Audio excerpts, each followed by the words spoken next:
Welcome back, everybody, to the deep dive. Today, we're diving into some really heavy stuff. The New Year's Day attack on Bourbon Street. Yeah.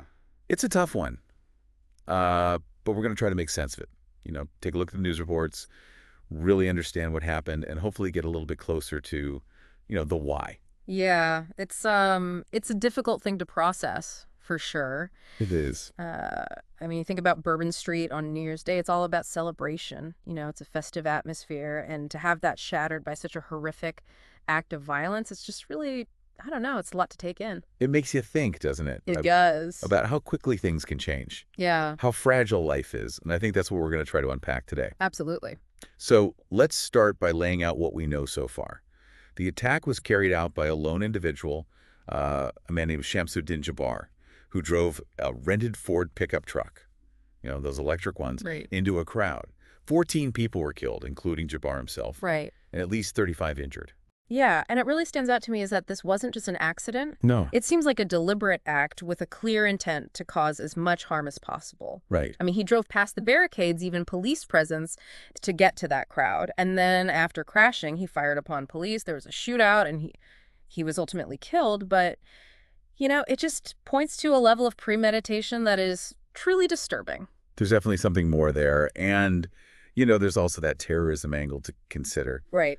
A black ISIS flag was found on the truck. Hmm. And the FBI has been very clear that they're investigating this as an act of terrorism. Right. And President Biden even confirmed that Jabbar had posted, ISIS-inspired videos online expressing a desire to kill just hours before the attack. Yeah, that's right. And the fact that those videos were posted so close to the attack, I mean, coupled with the ISIS flag. Right. It raises a lot of red flags. And then the FBI comes out and says, we don't believe Jabbar was solely responsible. Yeah. This adds a whole other layer, doesn't it? It does. Because it suggests a network or accomplices, maybe even a larger plot. Yeah, and then you have the IEDs. Right. 2 were found on the truck.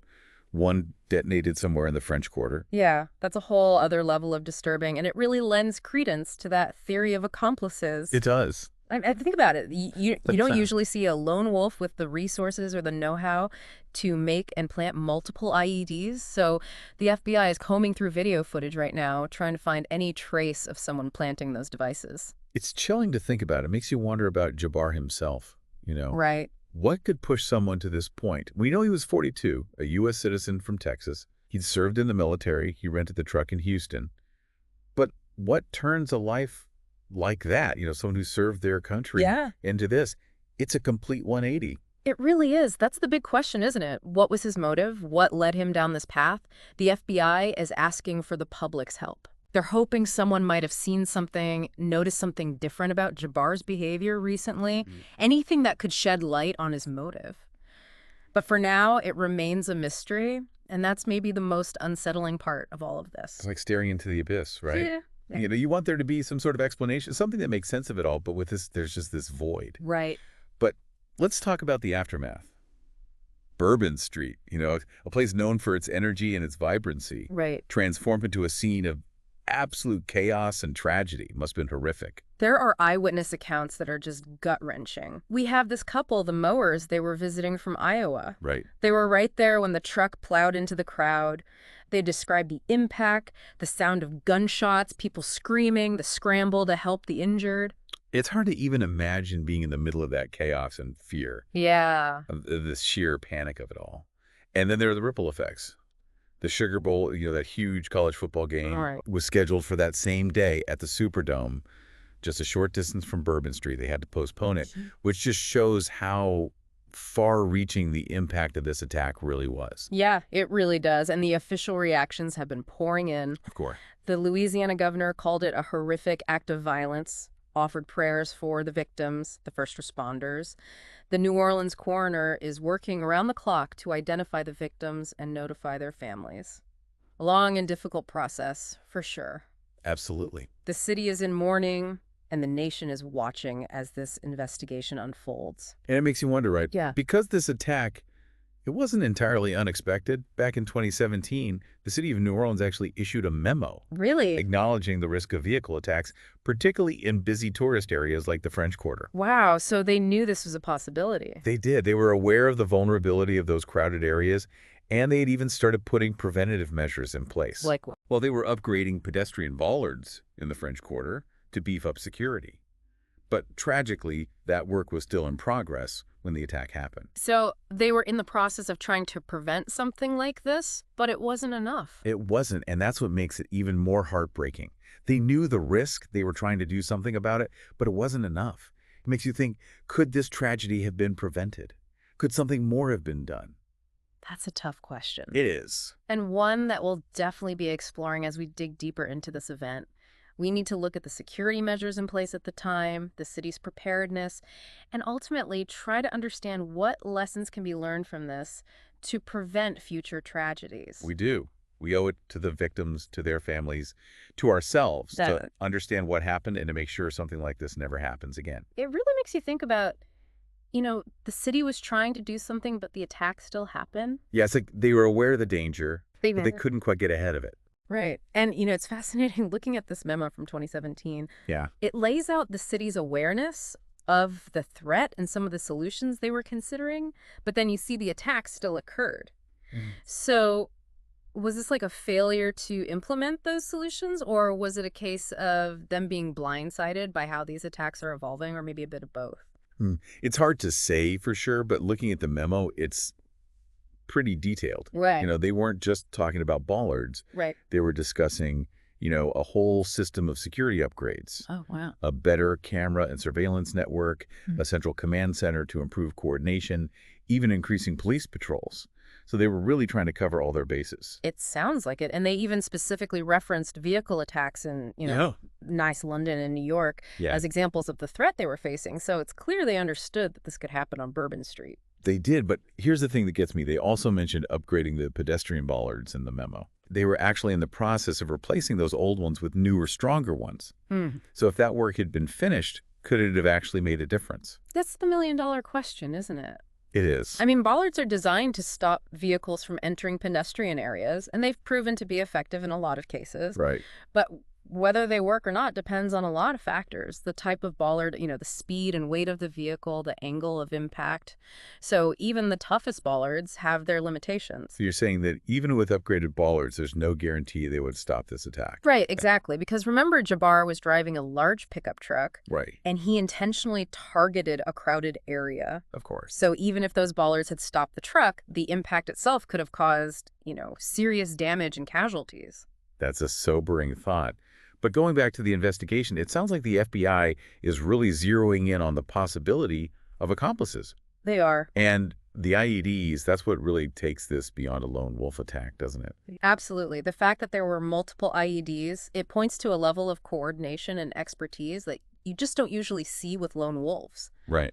It suggests access to resources, specialized knowledge, and potentially a network of individuals involved. It does. So the FBI is analyzing, the explosives that were used, how the devices were constructed, any forensic evidence they can gather to try and figure out where they came from and if there are any links to known terrorist groups. It's like a giant puzzle, Yeah. and they're trying to put all the pieces together. And it makes you wonder about Jabbar's motives, right? Yeah. What could have driven him to this? Was he radicalized online? Was there some personal grievance? Was he influenced by someone else? I mean, we're kind of in the realm of speculation here, but We are, but they're all valid questions. And if we consider his background military service, that's interesting. yeah. Studies have shown a potential link between military experience and susceptibility to extremist ideologies. Hold on. Are you saying there's a connection between being in the military and being more likely to become radicalized? It's a pretty bold claim. It's not about generalizing, it's more about understanding potential risk factors, you see. Okay. Research has shown that veterans, especially those who have experienced combat or trauma, can be more vulnerable to extremist recruitment. Okay. And this is often due to a combination of things, feelings of isolation, disillusionment, maybe a search for purpose, and that allure of belonging to a group that claims to understand their experiences. So it's not about saying every veteran is at risk, No, not at all. but recognizing that certain experiences might make some individuals more susceptible to these ideologies. Right, exactly. And the FBI will be looking into Jabbar's military service, his deployments, his psych evils, anything that might help explain his path to radicalization. And I keep thinking about the FBI's request for public assistance. It feels like they're looking for anything that might help crack this case open. It might seem that way, but, even small details can be really important in an investigation like this. Right. It could be a neighbor who noticed a change in Jabbar's behavior, a coworker who overheard a conversation, of a friend who saw something unusual on social media.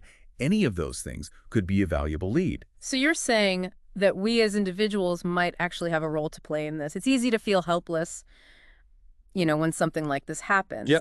But you're saying we could actually help find answers and maybe even prevent something like this from happening again. Absolutely. We all have a responsibility to be vigilant, to pay attention to what's going on around us and report anything that seems off. Okay.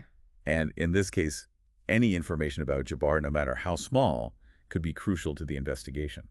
That's a powerful message. It's a reminder that we're not just, passive bystanders in these events.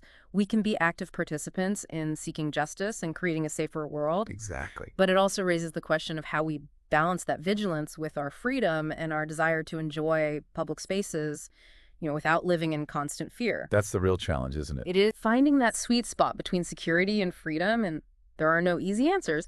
But maybe one way to approach this is to shift our focus from reactive measures to more proactive solutions. What do you mean by proactive solutions? I mean, instead of just focusing on, hardening targets and increasing surveillance, Right. we need to address the root causes of extremism. Okay. We need to create communities where people feel a sense of belonging, purpose, and hope, communities where extremist ideologies just don't have fertile ground to take root. That sounds great in theory, but how do we actually do that? Where do we even begin?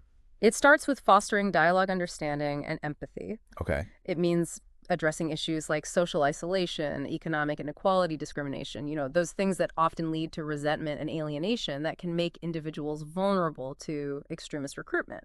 So true security goes beyond, bollards and cameras. Right. It's about building a society that's resilient to extremism, that values inclusivity and understanding. Precisely, it's about creating an environment where people feel valued and connected, where they have opportunities and support, and where they can find a sense of purpose that goes beyond these extremist ideologies. That's a tall order, It is. but it's also a hopeful message.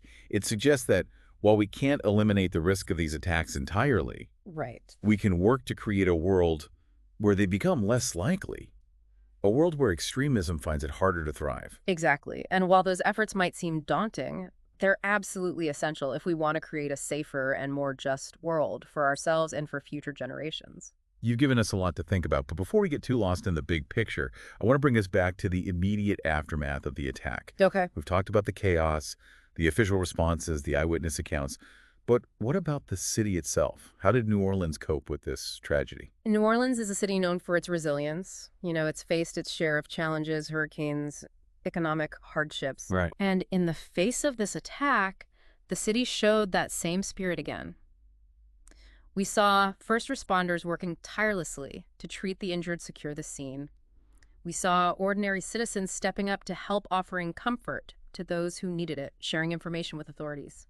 I remember seeing images of people lining up to donate, blood volunteers, handing out water and blankets, musicians playing music to kind of soothe the frayed nerves of those who had gathered. It was a really powerful display of community in the face of tragedy. It was, and it really speaks to the spirit of New Orleans, Yeah, This is a city that knows how to come together in times of crisis. they do. And while the pain of this attack will undoubtedly linger, the city will heal it, it will rebuild, and it will come back stronger. And I think that's a good point to transition to the broader implications of this attack. Okay. Because while this happened in New Orleans, it could have happened anywhere. It could have. And it raises questions about security in public spaces all across the country. Absolutely. This attack is a wake-up call for cities everywhere. It forces us to re-examine our security protocols, assess our vulnerabilities, and implement measures that can reduce the risk of similar attacks. And it's not just about physical security, Right. It's about intelligence gathering, threat assessment, and community engagement. We've talked about the importance of community engagement before, but I think it's worth emphasizing because it's not just about reporting suspicious activity. No. It's about creating a culture of awareness and vigilance where everyone feels empowered to contribute to safety. You're right. It's about building trust between law enforcement and the community. It's about fostering a sense of shared responsibility for security and recognizing that everyone has a role to play in preventing these types of tragedies. And that brings us to the question that's been kind of hanging over this whole discussion. Yeah. Could this attack have been prevented? Yeah. We know the city had identified the risk, they were putting security upgrades in place, but was it enough? Or are we just living in a new reality where these kinds of attacks are unavoidable? That's the question that keeps me up at night. And I don't think there's an easy answer. No. We can point to specific measures that might have made a difference, but the truth is there's just no way to guarantee complete safety in a free and open society. So are we doomed to live in fear? Is that the takeaway here? I don't think so. I think the key is to find that balance, Right. to be aware of the risks, but not let fear control our lives, Okay. to take sensible precautions without sacrificing the freedoms that make our society worth protecting. It's a delicate balance, It is. but it's one we have to figure out if we want to create a future where these tragedies happen less often, not more. And that brings us back to the importance of resilience. Because while we can't prevent every attack, we can choose how we respond. We can choose to come together as communities to support those who have been affected and to work together to build a safer and more just world. You know, it's easy to get lost in all the details. It is. The security measures and the what-ifs and the could-have-beens. Right. But we can't forget that this is ultimately about people. 14 lives were lost, and so many others were forever changed by this attack. We can't lose sight of that human cost. Yeah. You know, the real people behind the headlines. You're absolutely right. I mean, beyond the statistics and the investigations, there are real people grieving and traumatized. Struggling to make sense of this senseless act, we owe it to them to remember that this isn't just a news story. It's a tragedy that has shattered lives. It has, and it makes you wonder about the long-term impact. Yeah. Not just on the victims and their families, but on the city as a whole. You know, New Orleans is a city that thrives on tourism. Its vibrant culture, its sense of community. So how does something like this affect that? That's a tough one to answer for sure. Yeah, There's no doubt that this attack will leave a scar on the city's psyche. of course. It's going to take time for people to feel safe again, to get back that sense of trust and openness that New Orleans is known for. But I also believe that the city's resilience will shine through. You've mentioned resilience before, and I think it's a really important concept here because New Orleans has faced adversity before. It's a city that knows how to rebuild, how to come together when times get tough, and I have no doubt they'll do the same this time. I agree. And resilience isn't just about bouncing back. Right. It's about learning and growing from these experiences. Right. Adapting and evolving to create a stronger, more resilient community. And I think we're already seeing signs of that in New Orleans. What do you mean? What kind of signs? Well, for one, there's been an incredible outpouring of support, Right. both from within the city and from all over the country, people donating to victim relief funds, volunteering their time, sending messages of condolences and solidarity. Yeah, it's a reminder that even in the darkest of times, there's still so much good in the world. There is, and it's not just about emotional support. Right. There are also practical steps being taken to enhance security, improve communication between law enforcement and the community, and create a more vigilant and prepared city. Yeah, it sounds like they're taking a multi-pronged approach, recognizing that there's no one-size-fits-all solution to a problem this complex. Exactly. It's about addressing both the immediate security needs and the root causes of extremism. Creating a city that's not only safer, but also more inclusive and ultimately more resilient. And it brings us back to our own role in all of this. Yeah. Because while we can't control the actions of others, we can control our own responses. We can. We can choose to be informed, engaged, compassionate.